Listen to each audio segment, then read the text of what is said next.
They tied a ribbon in her hair and called it a wedding, but everyone at the trading post knew it was a joke. Clara stood stiffly in the rough linen dress her aunt had sewn, while her so-called groom, Jed Tillman, laughed with his friends about how she ain't much to look at but'll keep the cabin warm. The men roared as if she weren't standing there, cheeks burning, clutching the wildflowers someone had thrown together like weeds.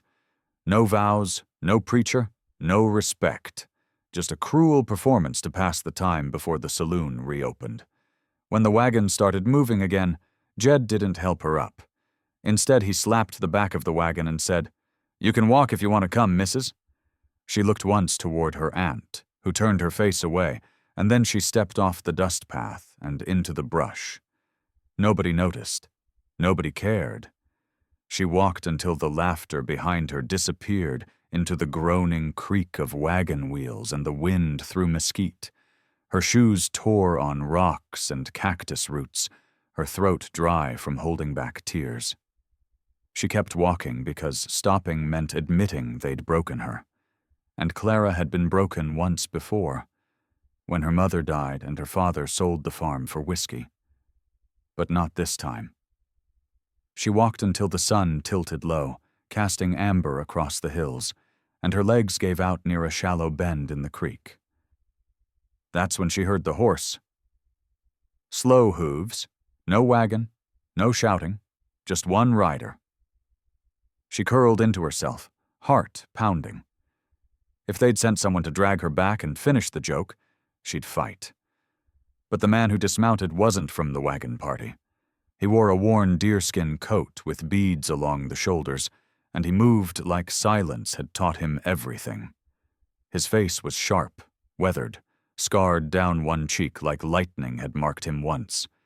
He didn't speak, didn't draw a weapon, just stepped forward, knelt, and poured water from a pouch into his hand, then held it out. His eyes didn't look at her like a joke.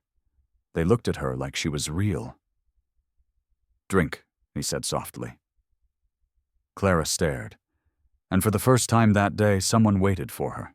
Clara didn't trust easily, not after what she'd seen men do with silence and grins, but something in the Apache's quiet stillness disarmed her more than words could.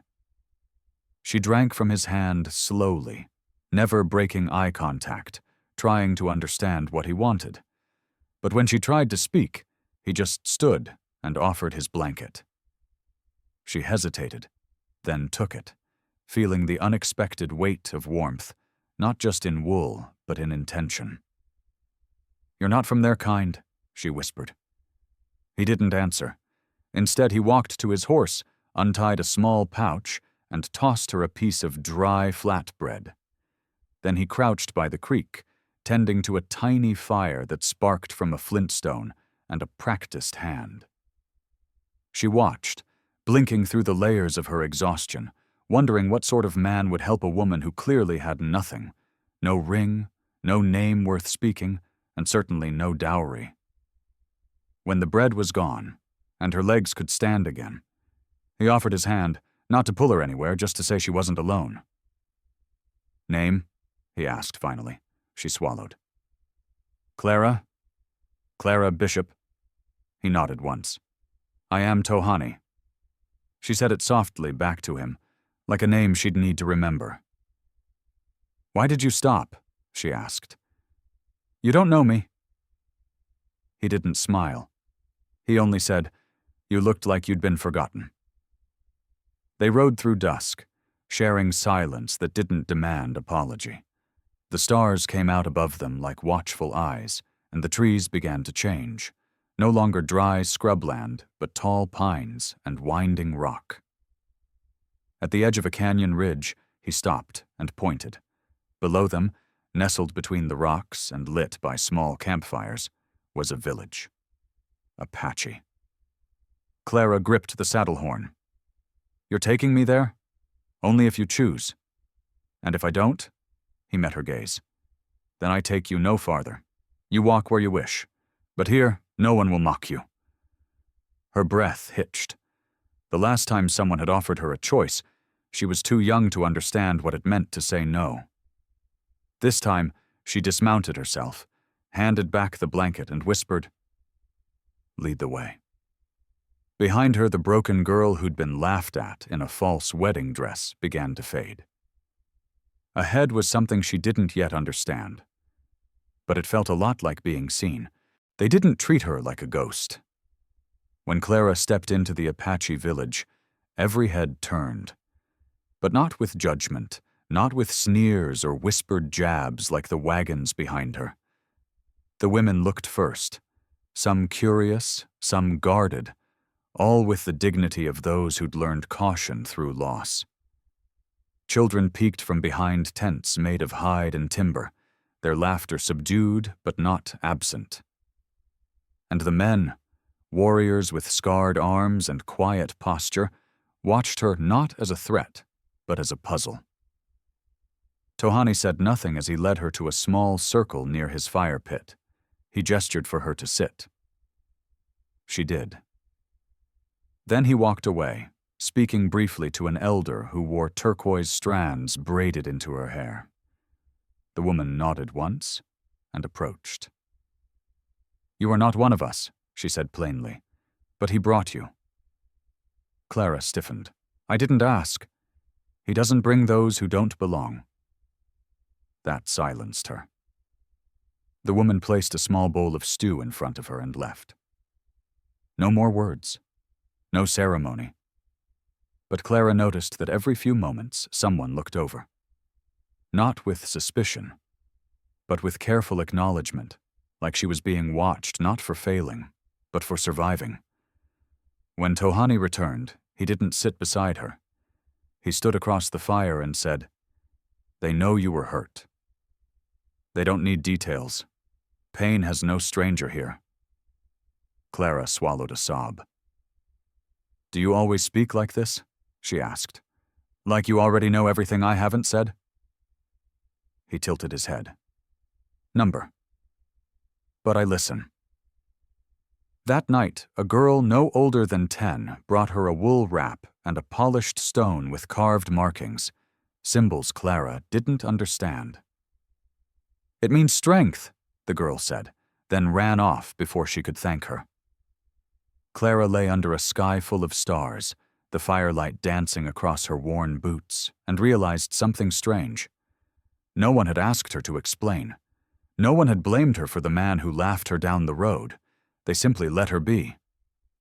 And in that quiet, she found something unfamiliar. Not peace. Not yet. But dignity. And that, for Clara, was the beginning of something that felt almost like a future. The next morning, Clara awoke before the sun, unsure whether it was the cold or the silence that stirred her. The Apache village was already alive, quiet but purposeful. Smoke drifted from early fires, and women moved between tents with baskets, their faces set with calm discipline. Clara sat up slowly, unsure if she was meant to stay in place.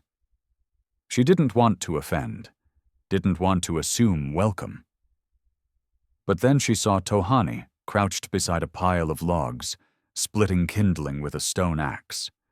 Without thinking, she stood and crossed the camp. "Let me help."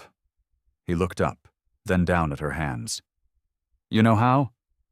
"I've split wood before," she said, "just never for people who looked at me like I might matter." He didn't smile, but there was something like approval in the slight nod he gave. He handed her a small axe. The log was stubborn. Clara's arms trembled after the second strike. By the third, her palms ached. But she kept going, and she noticed that some of the women had stopped to watch, not judging but observing. One finally stepped forward, said nothing, and handed her leather wraps to protect her hands. Clara thanked her with her eyes. No one mocked her. No one offered pity. Just tools, space, the right to struggle. Tohani split twice as many logs without seeming to sweat, but he didn't move faster than her, just beside her, like work shared was its own kind of language. Later that morning, the elder woman with the turquoise hair returned. Tohani says you do not complain, she said. Clara paused. What would it change if I did? Nothing, but it means you are not here to be rescued. Clara straightened. I don't want rescue. I want a place where my worth isn't a punchline. The elder woman studied her for a long moment. Then, unexpectedly, she touched Clara's chin gently. We have no need for ghosts, but we always find room for women who wake before the fire. That night, Clara sat at the same fire where she'd eaten the day before, only now the bowl came from a young man with a scar on his forehead, and it came with a respectful nod. The kind that said, "We've seen what you carry, and you carried it well." Clara hadn't expected to laugh again. Not truly. But it happened 3 days after she arrived, when one of the children, a boy with tangled hair and quick feet, challenged her to a race around the far edge of the canyon. She tried to decline, but the village had gathered to watch the morning archery drills, and the boy's grin was too infectious. "Come on, outsider," he teased. "Bet you can't even run like a squirrel." The words were playful, not cruel, and when Clara ran, barefoot, hair down, dress swishing like a flag behind her, she didn't think of Jed, or the wagon, or the sting of being laughed at. She just ran. And when she reached the finish line, breathless and flushed, she raised both arms high like a champion. The children burst into cheers, and for the first time, the women smiled at her with something more than acceptance. Pride. Even the warriors watching from the ridge gave slight nods. Tohani stood near the shade of a pine, arms crossed, face unreadable.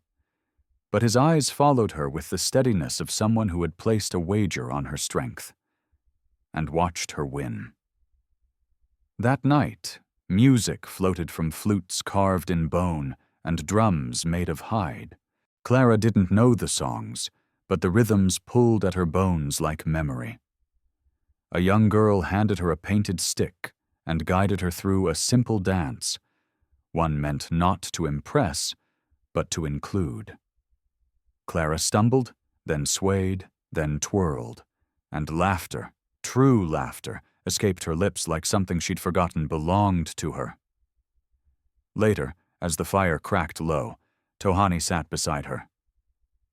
"You ran well," he said. "You laughed louder." Clara looked at him sideways. "I didn't think I had that in me anymore." "You do. You always did." She lowered her eyes. "No one's ever told me that without wanting something in return." He leaned in slightly. "Then let this be the first time." Silence settled between them again. But it wasn't empty. It was safe. That night, as Clara lay beneath a wool blanket with the carved stone still tucked beneath her palm, she whispered to herself, "They don't just tolerate me. They see me."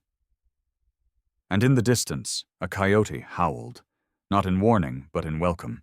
The warning came not in shouts, but in posture.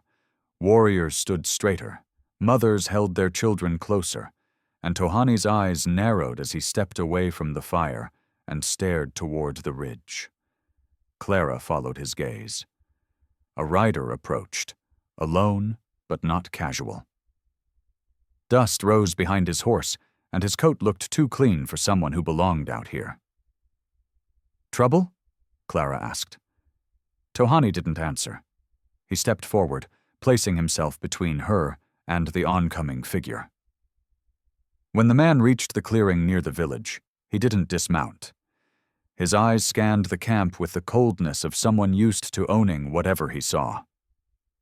"I'm looking for a runaway," he said loudly. "A girl named Clara Bishop. Tall, red hair, walked off from a wagon group near Dead Mule Creek." The silence was thick. No one moved. Clara's heart hammered. She stepped from behind Tohani. "I'm not a runaway," she said. "I walked away from a joke dressed up like a life." The man looked her over. "Your groom wants you back. Says you embarrassed him in front of a dozen men. Wants to make it right." Tohani stepped forward. She does not belong to him." "She sure doesn't belong here," the rider sneered. "This is Apache land." "And she is under our fire now," Tohani replied calmly. The rider spat into the dirt. "You think hiding behind these savages makes you a woman worth protecting?" The camp stiffened. A boy near the fire reached slowly for a carved spear, but Tohani raised a hand. "No violence yet." "Ride back," he said to the man. "Tell him she chose not to be laughed at, and we chose not to let her be mocked again." The rider glared. "You'll regret this." Tohani didn't blink. Only cowards regret protecting the brave. For a moment, it seemed the rider might pull his gun, but something in the faces around him, calm, alert, ready, made him reconsider. He turned his horse without a word and rode off into the dust. Clara stood frozen. She expected Tohani to say something clever. He didn't. He just turned to her, voice low. "They'll talk now. The tribe. You'll need to decide if you want to stay despite it." Clara nodded slowly. "They'll talk either way. At least here, I can walk with my head up." And for the first time, she realized she hadn't once felt the urge to look behind her. That night, after the rider had vanished and the village returned to its steady rhythm, the elder woman summoned Clara to her fire. No one else sat nearby. Just a small circle of embers, a carved bowl of cedar smoke, and the steady gaze of a woman who had seen decades pass through this land like wind over stone. Clara sat with hands folded, unsure whether she was being judged or welcomed again. "Tohani speaks for you," the elder said, "but he cannot answer the question you must ask yourself." Clara swallowed. "What question?" The elder stirred the smoke with a feather.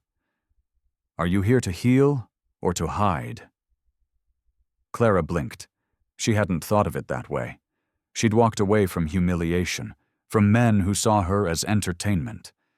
But had she truly walked toward something better, or just farther from pain? "I don't know yet," she admitted. "Then listen," the woman said, "and choose wisely. This land is hard, but it does not lie. The people here do not pretend. If you stay, you must give of yourself. Not just your wounds, but your strength." Clara looked at the embers. "I don't know how to be strong." "Then you've never truly seen yourself," the elder said. She reached into a pouch and handed Clara a carved medallion, painted with red clay and turquoise dust. "This is the mark of those who've stood at the fire and been counted." "I don't deserve this." "You accepted exile with grace. You worked when you could have begged. You stood your ground today, not behind a man, but beside one. That is strength." Clara felt the weight of the medallion. It wasn't heavy in her hand, but it felt like the first thing anyone had given her that wasn't meant to bind or mock her. "If I stay," she whispered, "what do I become?" The elder smiled. "You become what you were before the world tried to tell you otherwise." Later, as she returned to her tent, she passed Tohani. He didn't ask what the elder had said. He only looked at the medallion in her hand and nodded. She met his eyes. "I'm not hiding," she said. "Not anymore." He touched 2 fingers to his chest. "Then you are one of us." The words weren't ceremony, they were truth. And this time they made her cry, not from shame, but from being finally, completely seen. The whispers came the next day, but they weren't cruel. They were curious. The girl who had walked away from shame, who stood beside the scarred warrior, was no longer just a visitor. She carried water with the others. She braided a child's hair when his sister fell ill. And when the elder asked for help grinding herbs, Clara knelt without hesitation. Still, there were those who watched closely, testing the line between outsider and sister. One of them was Naline, a sharp-eyed woman who had once fought beside her husband against cavalry scouts. She approached Clara at dusk, arms crossed. "Tohani carries scars from white men," she said. "Most here do, and yet he defends you." Clara stood still, heart steady. "I never asked him to." "But you accept his fire, his food, his protection." "I accept his respect," Clara said, "and I try to earn it." Nalin tilted her head. "You think you've earned it?" "I think I'm not done trying." There was a long pause. Then Nalin handed her a length of dyed cloth. "Then finish this. It's for the coming ceremony." Clara took it, hands trembling. It wasn't a task. It was a test, and she didn't flinch. That night by the fire, Tohani sat beside her. For the first time, his shoulder touched hers. "Nalin gave you the cloth?" he asked. Clara nodded. "I think I passed something." "You passed everything the day you didn't beg to leave." She looked into the flames. "I didn't know where else to go." "Now you do," he said. "Now, you stay because you want to." Clara didn't speak for a moment. Then she reached into her pocket and held out the medallion. "I want to earn this every day, not just be given it." Tohani looked at her, not with affection, but with something deeper. Recognition. "Then come to the fire tomorrow. Stand where the tribe will see you. Let them decide with their eyes." Clara's voice didn't shake. "I will." That night, she didn't sleep. Not from fear, but from something like hope trying to push through her chest. She wasn't the girl mocked in a false wedding. She was a woman who had bled on her own terms, healed with her own hands, and would now stand to be seen. Not as a guest, but as one of them. They gathered as the last light slipped below the canyon, every face lit by fire, every drumbeat a heartbeat echoing through the village. Clara stood near the center, her hands wrapped in the dyed cloth she had finished, her feet bare on the earth, spine straight. No one called her forward because she had already come. The elder stepped beside her, eyes calm. "You do not ask for belonging," she said loud enough for all to hear. "You act like one who belongs." Then she turned to the tribe. "Shall we honor her?" There were no cheers, no dramatic proclamations, just silence. Then, one by one, they stood. Nalin placed a painted bead around Clara's wrist. A boy she'd raced handed her a feather he'd kept from his first hunt. A warrior with a limp nodded once and tapped his chest. And finally, Tohani stepped forward. In his hands was a shawl, a simple piece of wool, hand-woven, with two symbols stitched into the edge. One for fire, the other for courage. He placed it over her shoulders. "This," he said, "is not a gift. It's a reflection." She met his eyes. "Of what?" "Of who you became when you thought no one was watching." The fire cracked. A child let out a laugh, and Clara smiled, not shyly, not with hesitation, but with peace. She had been made a joke in the eyes of men who never cared to know her name, but here, in this circle, her name had become something worth speaking. "Clara of the Fire," the elder said. "This is your name now." Tohani didn't touch her. He didn't need to. His presence beside her was enough to make the rest of the world fade. When the ceremony ended, the tribe didn't disperse quickly. They lingered, talked, laughed. It was no longer about her. It was with her. That night, Clara sat at the edge of the ridge where she'd once been given a choice. She watched the stars bloom and whispered to herself, "I was never weak. They just never looked long enough." Behind her, soft footsteps approached. Tohani sat without a word, hands resting on his knees. She leaned against him, just slightly, and he didn't move away. The wind carried smoke and song, and the quiet knowledge that some scars heal stronger than the skin around them. Spring came with green edges to the canyon, and Clara now walked the village paths not as a guest, not as a rescued soul, but as one of their own. She fetched water without needing to ask, braided hair without invitation, and when a child scraped his knee, he ran to her first. Her hands no longer trembled when she reached for tasks. They shaped things, mended, built. Tohani worked beside her every day, but still never claimed her. And she never asked. What lived between them was not owned. It was earned, moment by moment, word by word. Then came the news. A nearby settlement had mocked the Apache again, defaced burial stones, thrown rotten food during a supply exchange. Rage brewed in the younger warriors, and the tribe prepared to speak. Not with war, but with presence. They would ride to the trading post, not to fight, but to stand, and they asked Clara to ride with them. "Why me?" she asked. The elder answered, "Because once they laughed at you. Now they'll see what rose from their cruelty." Clara rode in the center of the line, wearing the shawl Tohani had placed on her shoulders that night. When they reached the dusty town, eyes widened.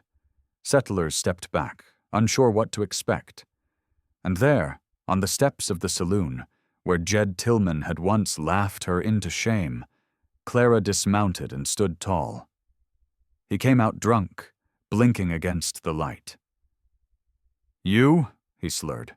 "You think you're someone now?" Clara didn't answer. She didn't need to, because Tohani stood beside her. Nalin stood behind her, and the tribe formed a circle around her, not as protectors, but as witnesses. One of the children stepped forward, held up the medallion Clara wore around her neck, and said in a clear voice, "She is honored." And in that moment, the crowd quieted. Not from fear, but from something far more powerful. Respect. No one touched a weapon. No one threw a stone. They simply watched a woman once mocked for being less stand as something more. That night, the fire in the village burned brighter. Clara held Tohani's hand for the first time, not as a gesture of thanks, but of promise. "I came here broken," she whispered. "No," he said, voice low. "You came here whole. You just hadn't seen it yet." Please like, share, and subscribe for more heartfelt frontier stories on Echoes of the West. If you were standing in that circle, would you have honored her too? Tell us in the comments.